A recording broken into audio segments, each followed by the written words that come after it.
Welcome to a Football Show Monday edition. That is Paul Kuharsky of paulkuharsky.com. I am Braden Gall at Braden Gall on Twitter. I guess you can get to me on Blue Sky as well. I think people are going back over there now, so maybe I'll go back over there. We'll see. But good to see. It's just it's a social media app that actually is sort of like Twitter, circa like 2012.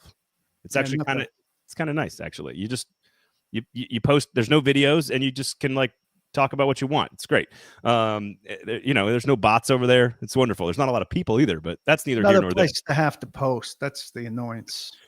Well, it's for me, it's like I want to say all the things that I'm not really comfortable saying on Twitter. Is what I want to say.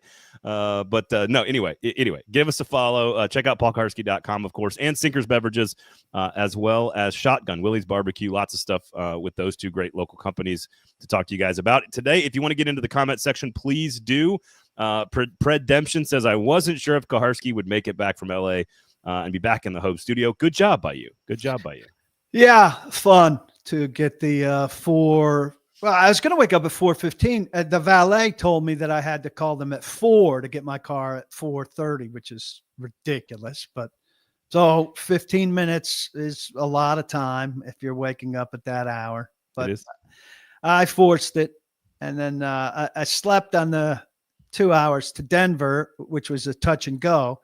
And then I fought with airplane Wi-Fi to try to edit and format Blake Benningfield, which I did get up. But well done. Nobody ever seems to have problems with airplane Wi-Fi, but the flight that I'm on. And then I needed power, and that's the first Southwest flight I've been on in some time that didn't have power on every seat. For some reason, I envision a lot of your human interactions in life to be very similar to Larry David. Do you throw the keys to the valet? Are you a key thrower to the valet? No, I leave them on the seat. Leave them on the seat. Okay. All right. Yeah. I'm curious because, and there's a whole episode this past season. I think it was his final season where it was very disrespectful and rude to throw the keys to the valet. I do a less and less car renting because there are more and more huge prices to park the car. But in LA, to get an Uber from SoFi at even an hour I was leaving, I just knew would be a nightmare. The thing about Ubering or lifting away from a stadium 3 or 4 hours after is they don't turn off the thing where you have to go to a certain area, like a fan. Yeah. And as a reporter to come out of the stadium and find that area and whatever, a lot of us have been an hour and 15, an hour and a half to find our car at that area. And it's a nightmare. Yeah. And so you're better off renting. They need to flip that switch 2 hours after the game when you could just be a guy standing on the street. And just pick up an Uber everywhere. Yeah. Z Dean, agree or disagree? Yesterday was Levis's best game overall this season. We will get to that. Because we're going to talk a big chunk about Levis. Brian Callahan today talked a lot about Levis. We'll hear from the coach on the quarterback. Quote, I saw growth in Will's play. So we'll get to that a little bit later on. We'll talk about the blame for the sacks.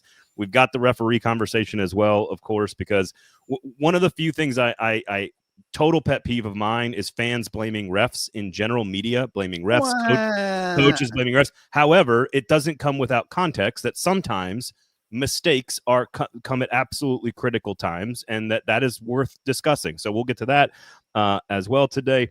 But again, one of the better offensive showings, one of the better games by Will Levis. And frankly, again, what do we learn from the other team? I think you learn something about what the Titans could have been, were, and might want to be when you watch the Chargers. So we'll get to all that. Sinkers Beverages. Here's the deal, Paul. If you shop at Sinkers Beverages, like I do, again, almost 40 years serving East Nashville, Sinkers Beverages. Uber Eats, search Sinkers Beverages. They'll deliver the booze directly to your house. Bluegrass Beverages in Hendersonville, sister store, almost over 50 years serving that community. So if you shop at one of those two stores, you already know this. If you join the in crowd, you'll learn this. Right now, you get your allocation requests, so you can put in requests for fancy stuff that if you're a good customer and you've shopped there, they're going to take care of you because that's what good local companies do. But as a bourbon drinker, they emailed me me and a bunch of folks that shop there to go to shout out to Southern Collective, by the way, Southern Collective, which is right there on downtown. Downtown, and they do all kinds of they bring all kinds of bourbon in from other places, but they were doing a barrel pick for Sinkers Beverages customers only. And they invited 10 of us who shop there regularly to come pick the barrel because they're like, look, If we're going to sell you the booze, we want you to like it. We want you to appreciate it. I don't drink rye, Paul, but we went there. This is a 117 proof, 58.7%. It's a rye from Southern Collective. I don't really shop there at Southern Collective either, but we went and tried all the barrels, and this is spectacular rye. And so they emailed me and said, hey, we got them in now. Come get some. This is what Sinkers does. They will include you in the process of picking out the good booze for their clients and for you. This is why you shop at Sinkers Beverages. How about that, man? What a great, I can't wait to open it. Should I open it at some point? Sure. Well, are you going to not open it? Keep it as a collector's item? Well, so all of our friends, little boys who are like 6, 7, 8, 9, same age as our kids, they all collect these Pokemons. And I feel like I think bottles of bourbon are sort of like the adult Pokemon. Like, I'm not drinking them because I don't drink a ton anymore. At least I don't as much anymore.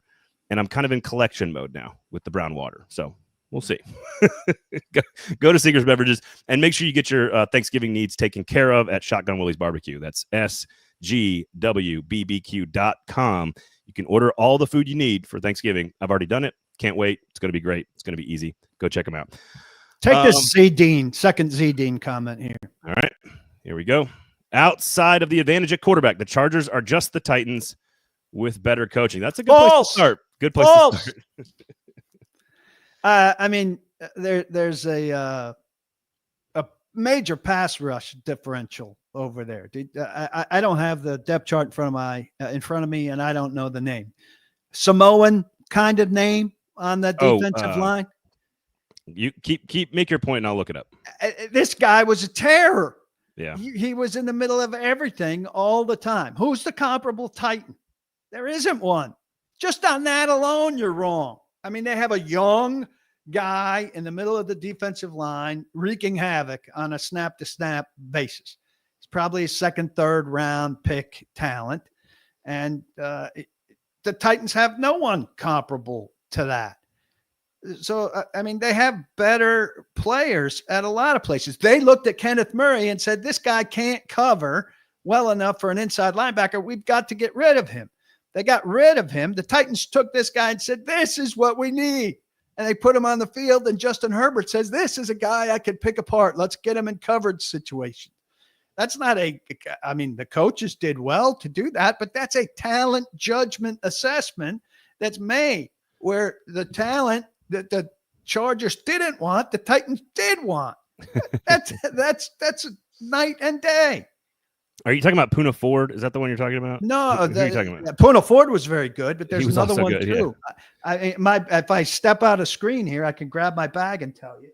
Tui Pelotu. You got yes. Tui Pelotu. That's the outside linebacker. Yeah, 5.5 sacks on the year. He's terrific. Yeah, he's good. Who's the Titans comp on that? No one. They traded him to Seattle. So here's the thing about the Chargers, and here's what's interesting to me, and this is what I wrote down. So here's the thing. And to kind of to go further on your point about how they're not really that comparable. Jim Harbaugh is in his 4th NFL season as a head coach, 14 years as a head coach in college football, 9 at major college football, 12 at major college football programs with a national championship to his name. Justin Herbert has 1 interception the entire season, 90 QBR, which is, I believe, only the 7th time since the merger in which a quarterback had a 90 quarterback rating in every game he's played to this point of the season. Sure, that leads into his point about the quarterback. He's correct on the quarterback and the coach. He is. He is.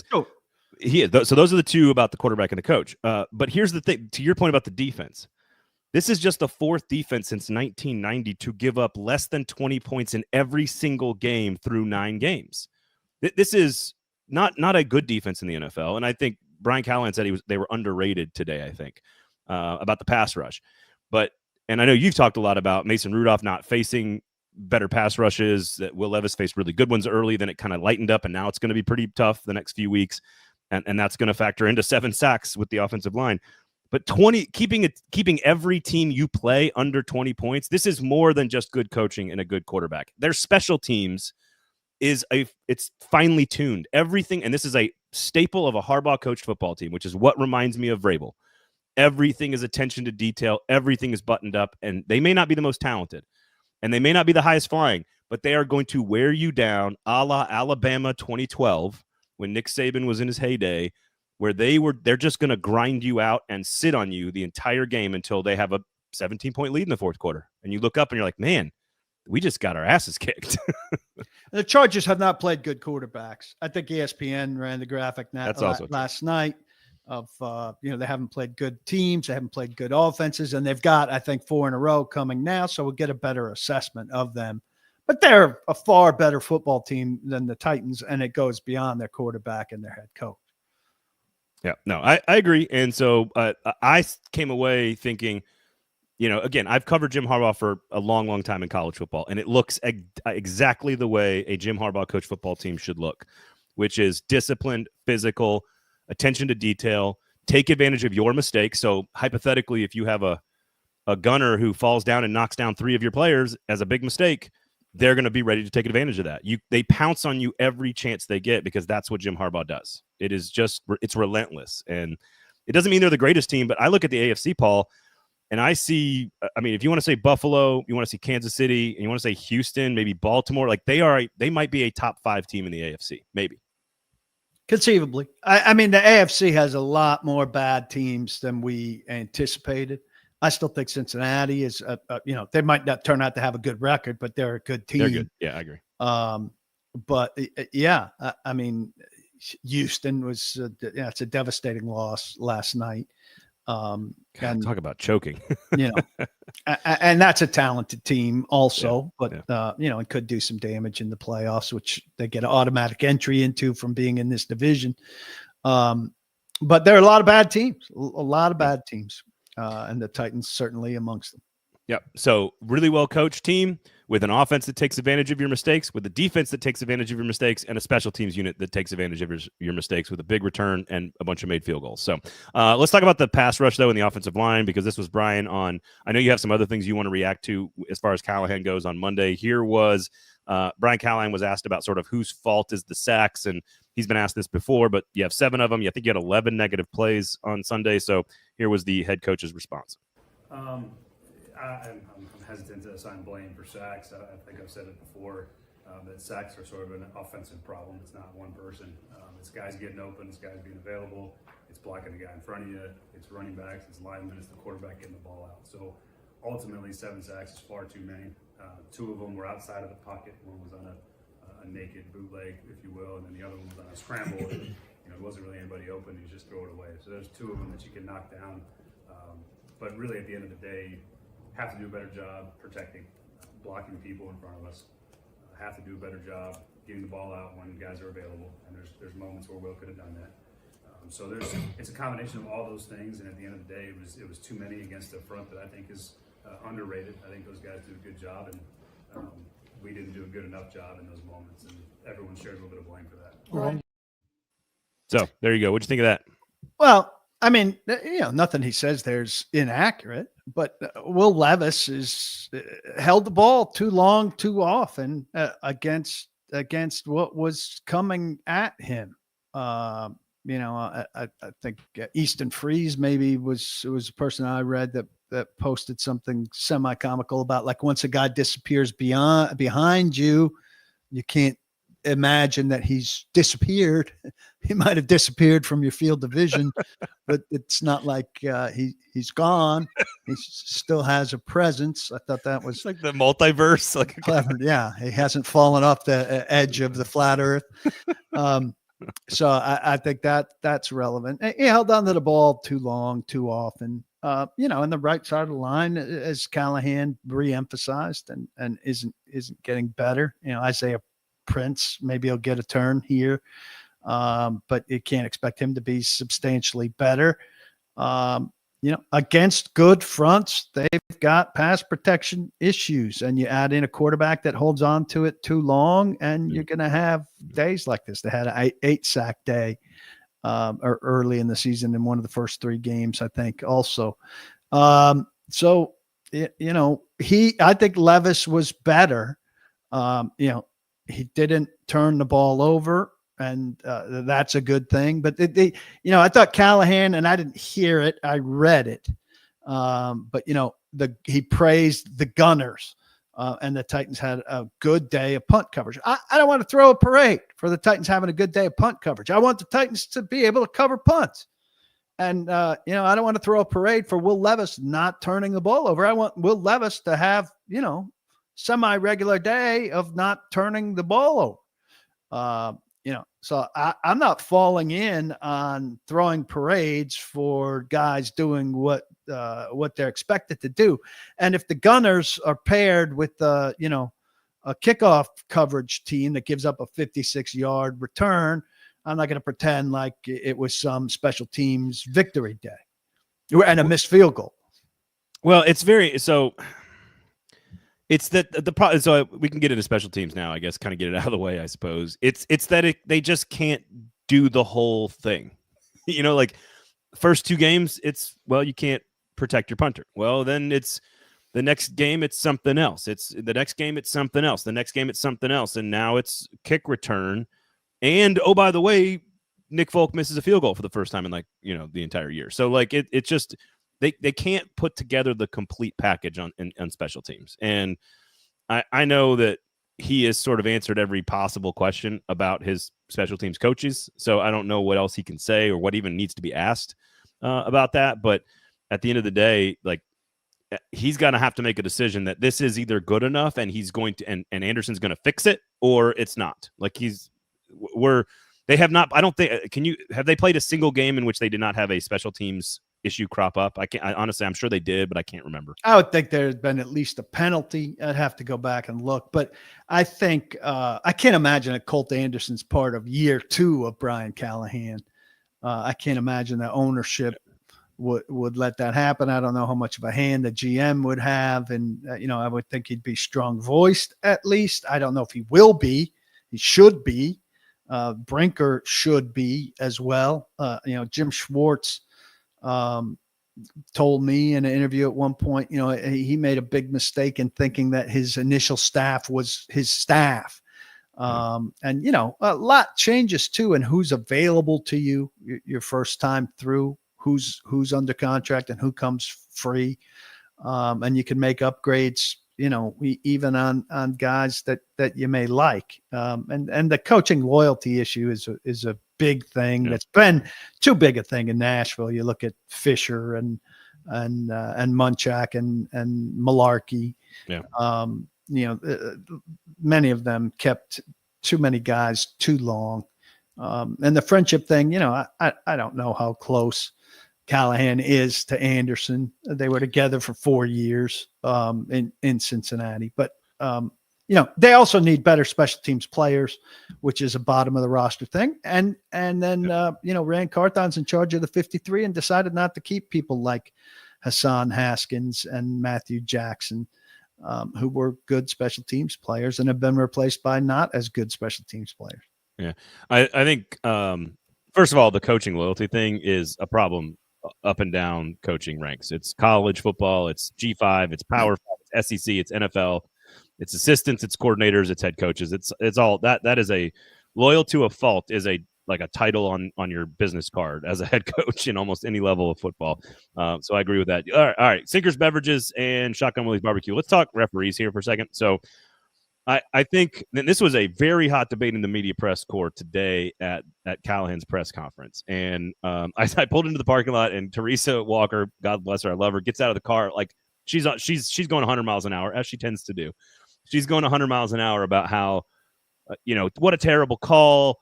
You can't make it's obviously not clear and definitive if you have to go to New York and review and blah, blah, blah, blah. I actually think it's exact on the merits of the call. I think it is virtually identical to the Josh Dobbs fumble, in which you could argue the hand is starting to go forward and he still technically has control and loses control as the hand is going forward, in which case it is a pass. But also, if you have to use, and Teresa's point, and I don't disagree with this, if you have to go to the review booth, it takes that long, and then you're talking about slowing it down frame by frame to figure out what really happened, it's maybe not clear and definitive, and you probably should stick with the call on the field. In which case, the Titans would have gone into the halftime slot up 14-13.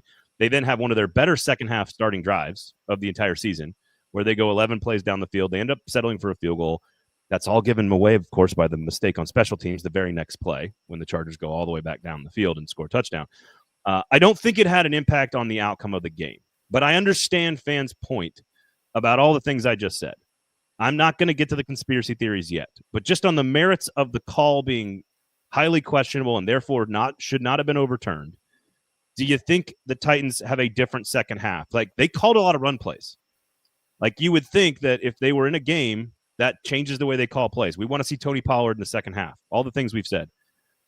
Do you think it has an impact on the outcome of the game? Do you think the Chargers somehow lose that game and the Titans keep a lead and get stops in the fourth quarter? Like, where are you on that? Probably not. I mean, it probably doesn't have a big bearing, but you'd like to see. Get a little momentum there. They get a halftime lead. They come out. They played well into a bit of the third quarter. So you see what kind of difference that makes. I don't know if it stops Leroy Watson from the penalties that push Nick Folk back. I don't know if it stops the 95-yard drive by the Chargers that didn't require them to even convert a third down. That was in the second half, right? So, how much changes from there? I don't know. And I'll leave the possibility that it was a pass, still an incomplete pass. The thing is that Mark Butterworth says that they, looked at a different video from a different angle. Well, where's the video? Why can't we see the video? Like it is the Zapruder film became public. If you're going to make a reversal on a big call in an NFL game, it should be off film, off TV film. So what network was this on? I don't even know. But CBS. No, Fox. It was Fox. So Fox should be showing us at some point what replay was looking at. And so this lends credence to this conspiracy theory that they're talking about looking at angles on film that doesn't exist, which I don't believe is happening. I've sent the league a request like, A, can you tell me what the replay was that you were looking at? And B, can we see it? Where's this camera angle? Like, where's the camera itself? Like, where is it in the stadium? Because I think the best angle that we were shown, there's an official in the way that the camera pans past, and at the decisive moment with the hand all the way back, it's panning past an official who obscures the view. So if there's another angle where the official is not obscuring the view, I would like to see it.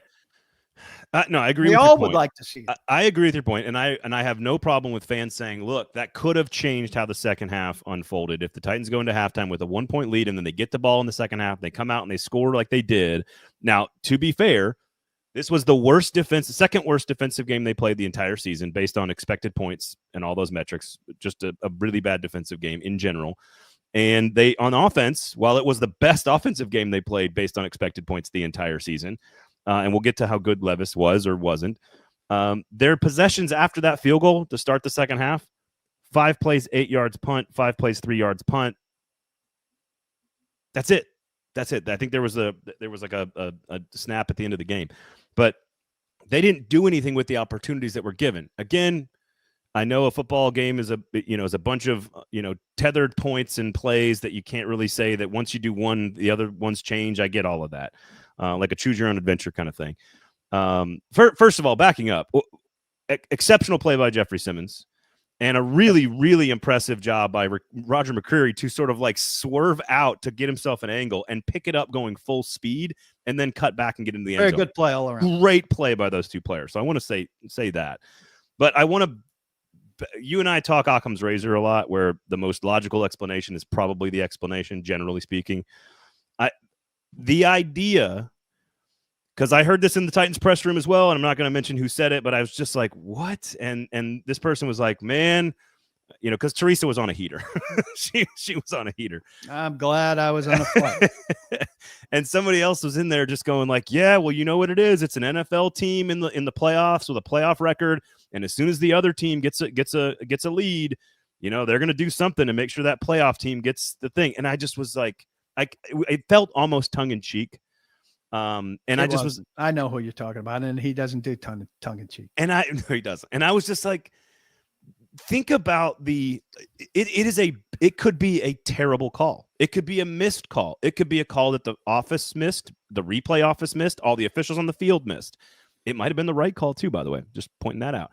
It could be a bad call, but the odds of it being something more than a human error is almost zero. Like the percentage chance that the NFL, where Calvin Ridley, of all people, gets suspended a year because you cannot call into question the outcomes of the game. That is the most important thing that the NFL will hold as dear to their hearts as possible, is the outcomes of the game cannot be sacked. The integrity of the outcomes has to be real. There's hundreds of millions of dollars wagered on this sport every single weekend. It has to be real. I cannot imagine the infrastructure you'd have to put in place to have prioritized against the Tennessee Titans on a call like that over the course of many different years. It's also silly to say, like, hey, we're doing replay. Quick, let's check the board, the standings. Okay. And what do we want? Well, actually, I would argue it's better for the league if the Titans win that game yesterday. How many upsets did we have yesterday? How many games that went against the spread that helped Vegas?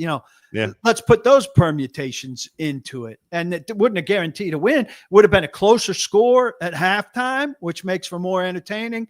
You get more eyes on that game. It's more in the mix on Scott Hansen's box flying around. Good assets. Yeah, good assets. Makes it a more intriguing game. Also, like, I had people telling me, oh, the LA market, everybody. The league doesn't give a shit about the Chargers. The league might care about the Rams.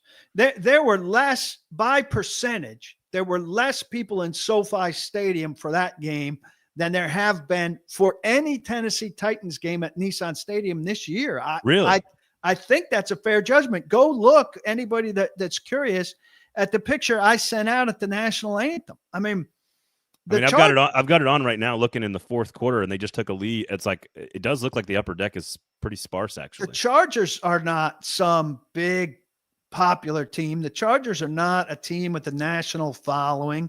I mean, you could say this if it's Green Bay or some big national team. LA Chargers are a second team in a big market that really never asked for a second team.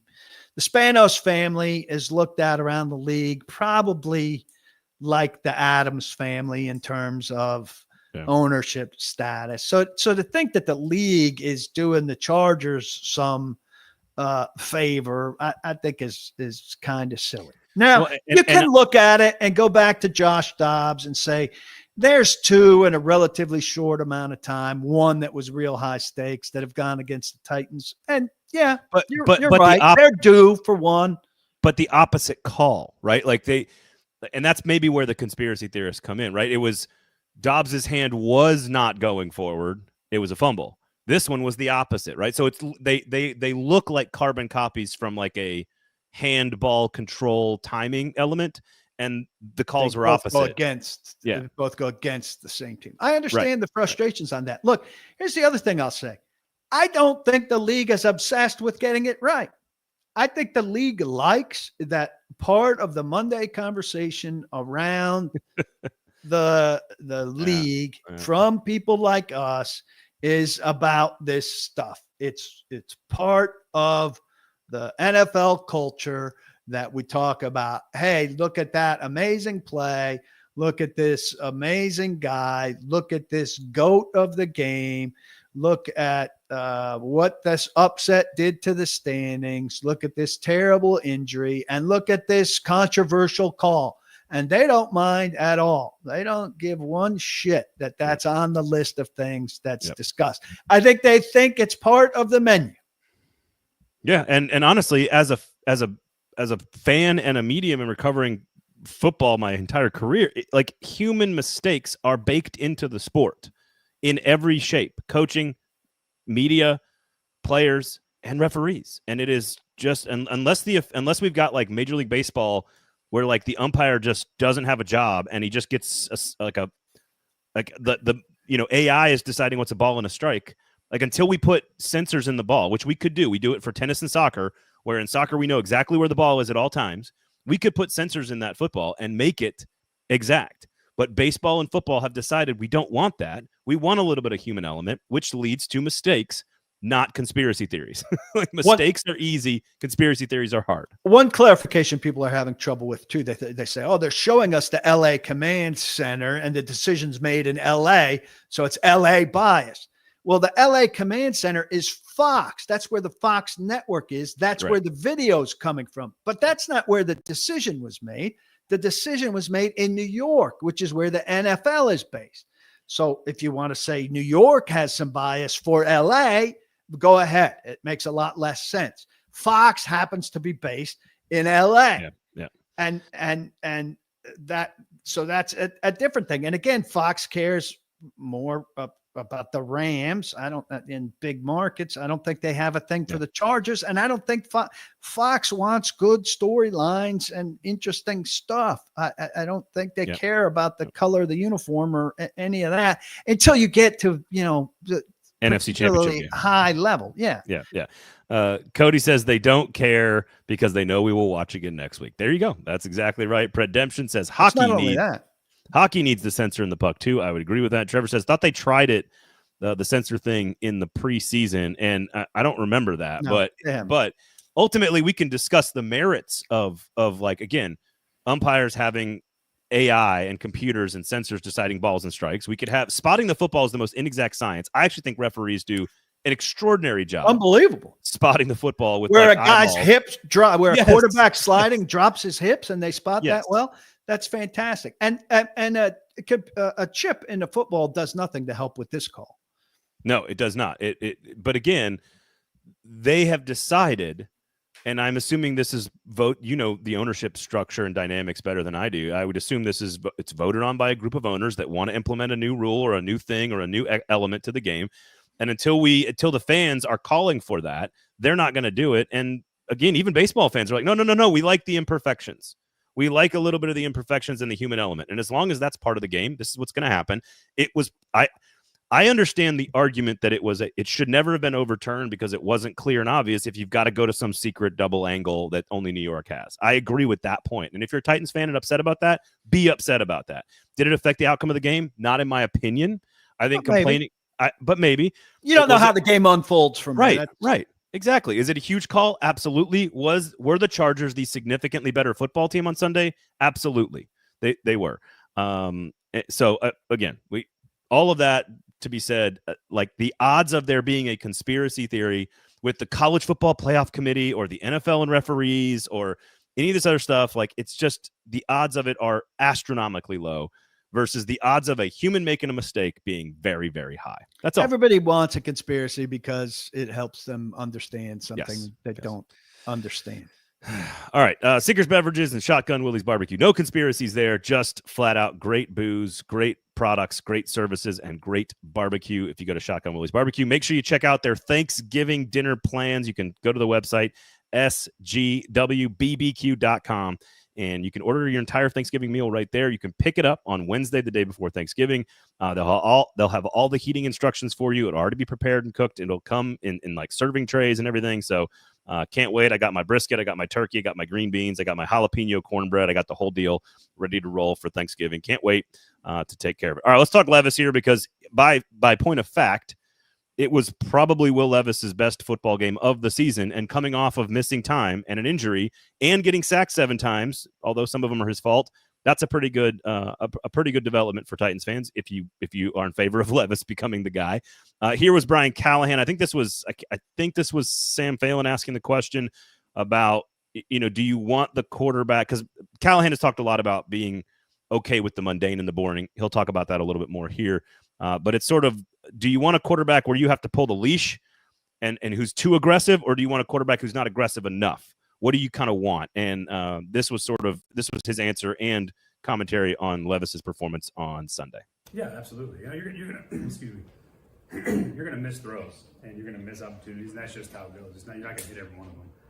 There's gonna be guys that come open that your feet get taken away, your timing's off, and you got to move on. And it's like, oh, if we just would have hit that. But what's happened in the pocket, or how how the coverage dictates or what the quarterback sees is not always going to be after the fact. It looks maybe more open than it was to him in the moment. So those aren't things that I spend too much time on. You just try to point it out and correct it and move on if there's something that can be corrected. But I saw growth in Will's play in this game. I really did. There was improvement. There's part of playing quarterback that, for the most part, can be pretty boring, you know, and that's probably 80% of playing quarterback is doing the normal, mundane, ordinary things consistently well. And then there's a time and a place where your talent has to take over, and that's a big throw, a touchdown, for example. 2 or 3 of those throws, you saw Will's talent, his ability to fit the ball in a tight window accurately, taking off and running, using his feet, using his legs. Those things were all really good to see, and I feel like that's an improvement from where we were to where we are now. And we got another stiff challenge this week against the Vikings for him to show even more of that. And that's just the way it is. There's going to be give and take moments that are good, and there's going to be some that you got to keep coaching. And but I was pleased with what he showed in that game overall. All right, let me say, before we get to stats and numbers, I just want to say I thought he looked more comfortable in the game. In general, broadly, I thought he was processing a little bit faster. I thought he looked comfortable with what he was seeing, that his eyes weren't playing tricks on him, and that in general, he also made a really beautiful throw to Ridley in the beginning of the game, made a couple of other really good throws to Ridley. Ridley is now very much involved, 4 straight games now. In general, did you see the same thing from Will Levis? Yes, I did. And he threw for 175 yards instead of 75 yards. That's substantial, right? Didn't throw a pick, didn't fumble, didn't do anything egregiously bad. So in that 80% of the mundane, of the boring that Brian Callahan's talking about, he didn't let himself get impatient or do anything impractical or whatever. That's progress. And he made some good throws, moved them down the field a couple times. It was good. Is that offense good enough? What he did with Tony Pollard? No, it got them 17 points. They score 17 points all of the time. They're not going to win with 17 points. They're just not. That even if the defense was as good as they like to believe they are, 17 points isn't going to be good enough. It might be good enough, once in a while. So offense yesterday, plus 7.48 expected points on offense, according to Pro Football Reference. That is number 1 on the season. Defense, minus 14.29 expected points on defense. A negative 2 touchdown expected, a positive touchdown expected from the offense. The best showing on offense all season. The second worst showing, the only other one that was worse based on this metric, of course, is the Buffalo Bills game where they just sort of got, run through on defense. So does that mean you should have a 21-point win? Based on what do you mean? Against the Chargers? Yeah. No, that's not what that's maybe I don't think that's what that's saying. I'm confused by EPA. I don't understand it because it's about expected points, and what I look at is actual points. And so what I saw was 27-17. But that sounds like 17 points. So 17 points against the Chargers would be considered very good, right? If not a single team has gotten to 20 the entire year against them, or over 20 the entire year. That means 17 is pretty good. That's context. It's relative. It doesn't mean it was good. But based on this, again, just using this one metric, I'm using it more relative to the rest of the season, not relative to. But how does minus 14 work when they actually scored 27? Like, why do I want to hear about minus 14 for the defense when it actually gave up 27? Well, I guess so in hockey, I'll just use the hockey expected, just so that you know.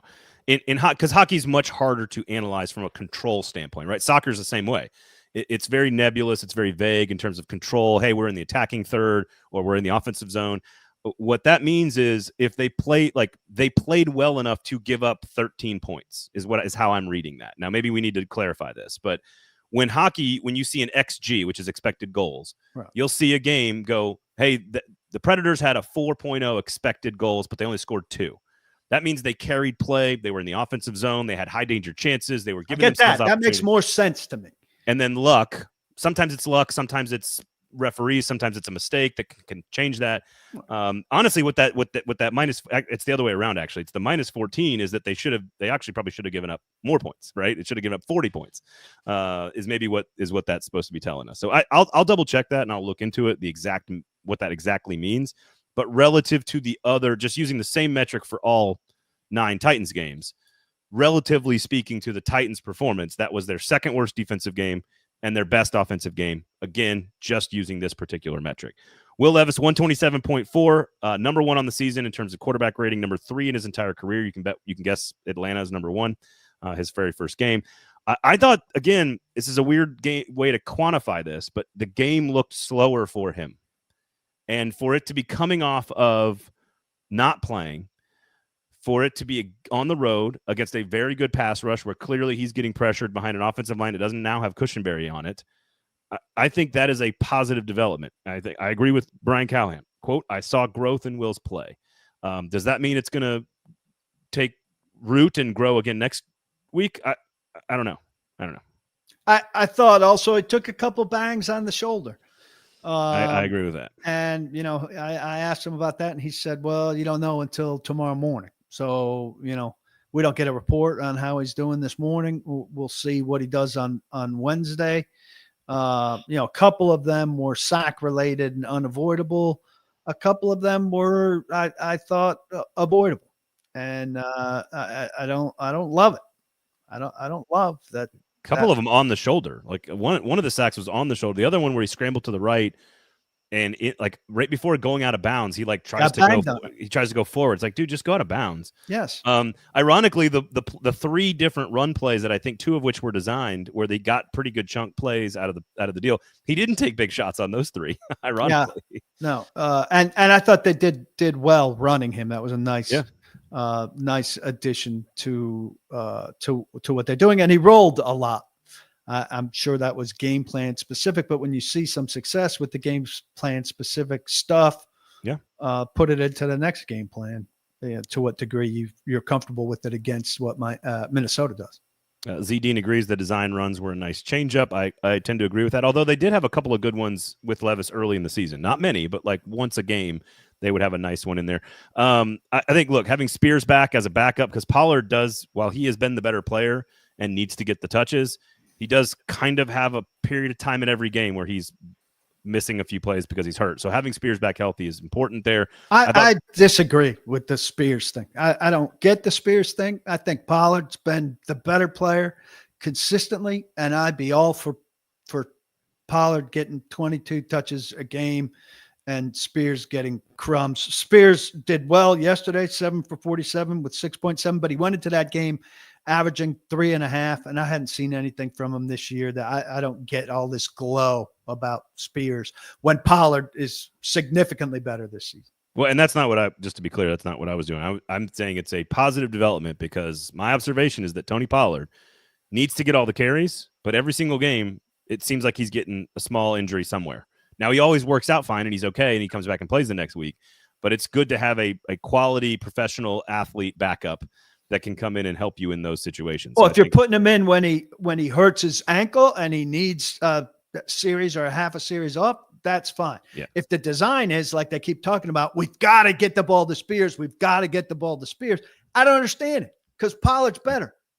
I agree with that. Ridley, this is a guy who's getting the football early and has done all the things that he said he needed to do to be a part of the offense. Without DeAndre Hopkins, he has stepped into that role, and Levis, I thought, did a really good job finding him. So, again, offense positivity here. Brunskill, I thought, was pretty solid in relief of Cushenberry.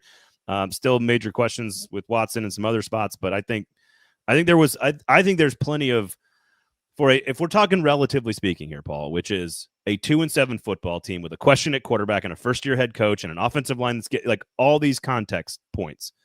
I think there's progress, and I think if you look at even the last chunk of time, if you take the first 2 games out of Will Levis for this season and just look at, has he actually made the progress? He has more touchdowns than interceptions. He's not fumbling the football. He didn't turn the ball over at all. If you would have told fans that he was going to be near 70% completion percentage this year, I think fans would have been like, hell yeah, give me that all day. I think he's at 68 for the season, but he's over 70 in his last 5 games. So there is progress there. There is some growth. He's been out. He's been out a good while now. So I consider this a standalone game. It's a standalone game back from the shoulder. I need to see him stack something on top of it for it to have meaning beyond a standalone game. And I don't have a lot of confidence in the Titans to do much that stacks. The pass protection was good for a while against teams, like we said earlier, that weren't as good up front. And then it wasn't, in conjunction with him holding the ball too long. I don't know that we see something better than that next week against another team that knows how to get to the passer. I'm hopeful that Levis picks up where he left off, but I'm not optimistic that he will. Callahan said gave some praise to the left side of the offensive line. That's their 7th game over 130 yards rushing. I think a lot of that, if you go back and chart, is going to be to the left side. So I think that side of the offensive line, again, I'm trying to find small victories here, Paul. Small incremental steps. That's what I'm trying to find for this offense. So there you go. Well, that's nice work by you. I'm not compelled to go mining for it. I need to, see some obvious stuff. And I hear the coach cheerleading for good gunning and not turning the ball over. And I say, wow, you're doing some basic NFL stuff. Congrats. Yeah, that's the job. Sinkers Beverages and Shotgun Willie's Barbecue, 2 award-winning, as chosen by you and the Nashville Scene, best of award winners this year in 2024, 4-time liquor store of the year and the best barbecue in the city, as voted on by the writer's pick. And again, I think it's the best brisket in the city because he's from Texas. My guy, Pitmaster Bill, he's been cooking meats for like 30 years, raised in the state of Texas, knows how to cook it in the state of Texas, and has brought it here to Nashville over the last 10 years. And you guys should go support him. Shotgun Willie's Barbecue, not even 10 minutes away from Nissan Stadium. It's right there, sort of on the border of Madison and East Nashville on Bradley Parkway. Very accessible via interstate. They're open Wednesday through Sunday from 11 a.m. until the meat runs out, or 3 p.m. They don't have any of that meat sitting around until the night. They just sell it, and then you eat it, and then you're good to go. And of course, sign up for the in-crowd at Sinkers Beverages as well. Last one here for you, Paul, and I'll let you go on this, but that is this idea of the former Titans. While it did look like a Vrabel game from the Chargers, and Jim Harbaugh and Mike Vrabel, I guarantee you, are like best buddies when it comes to coaching philosophy. These players would not be doing what they're doing. Like this doesn't change the decision making. It doesn't. I heard you talking. You had some people on your show, Paul Kuharsky podcast, on the YouTube page, talking about Monty Ossenfort and the job he's doing in Arizona. These decisions are you can't just look at something positive or negative a year and a half later, or 2 years later, or 5 years later, and say, look, we should have done this. We should have done that. At the time, Bud Dupree was not a piece that this team needed. At the time, Elijah Molden was not a piece that this team needed. You know what I mean? Like did you want Hassan Haskins because you wanted him to run from the 1 yard line? No. He scored a touchdown from the 1 yard line. I mean, that was a gift to him from Harbaugh to get that carry against his former team. I think Hassan Haskins, of all those guys, is the guy that should be here because a good special teams player, which they overvalued. But Bud Dupree couldn't get out of town fast enough for most of you guys. He was overpaid and underproductive. And Elijah Molden at the time was not somebody they were desperate to keep. Now with the injuries, he might not be bad. And K. Dottie, since you're making it personal over here, it says, stop smoking constantly and you'll understand the numbers better. I had like 3 cigarettes in my life to impress a girl that I was trying to. Did it work? Not break up with me. Did it work? Not really. But you're confusing me with the other media member who's pretty freely talks about, partaking in gummies constantly. That's not me. I'm not. Is that me? Are you talking about me? No, I don't know. You admit what you want, but THC beverages, THC beverages are the number 5 category at Sinkers Beverages right now. You can go to Sinkers and buy all kinds of THC beverages. Yeah, my wife loves them. They're lovely. I mean, I could probably use some of that stuff to be less grumpy, but you don't throw those accusations around so loosely. And some people don't care about them. I do, because you're accusing me of stuff that I don't participate in. I'll accuse you of being an idiot, which is far more accurate. And now you need to smoke a little to chill out. Not my thing. And that's okay. That's okay. Here's a question, and I don't. There's not an answer to this other than maybe a conversation around sort of like player motivation and locker room dynamic, which is Z Dean saying, like, what's the vibe around Snead in the locker room? Is he actually hurt or just dragging things out since the team is so bad? That seems. This is another thing. Like, is he seems actually insane. hurt? No, the guy's not hurt. He just is pretending. Like, yes, he's hurt. Like, he's just dragging things out because he doesn't want to play. You think he has zero personal pride? You think his defensive coordinator calls him the best cornerback in the league, and he suffers an injury and says, oh, I'm just going to, like, guys don't really have the choice to like pretend to be hurt. They see a trainer. The trainer can detect the bruise and the strain. Right. You know, this is not Major League Baseball. Well, the contracts are not guaranteed. Like, they're not. A lot of people think like L'Jarius Sneed is like the chief architect of the, tank plan. Like, he's in meetings with Rand saying, yeah, I'm going to help you guys get a top pick and I'm going to save my knee for next year. The clock ticks on guys. L'Jarius Sneed is, I don't know how old he is. What is he? 26, 27. I mean, he's got, 3-4 years left of cornerback years in the league. He trust me, the dude wants to play. He hears what people are saying about him, and he doesn't like it. And you keep talking this, it'll encourage him to get back sooner. The idea that he doesn't want to play is foolishness. Yeah. Now, the other one is sort of like in general, the amount of things you can learn from the open locker room period in time. Like, I'm big on observations. Like, if you're going to you go into the Preds locker room or you go to the Titans locker room and you can observe things that are interesting, but most of them are totally ancillary around the edges of how a team is succeeding.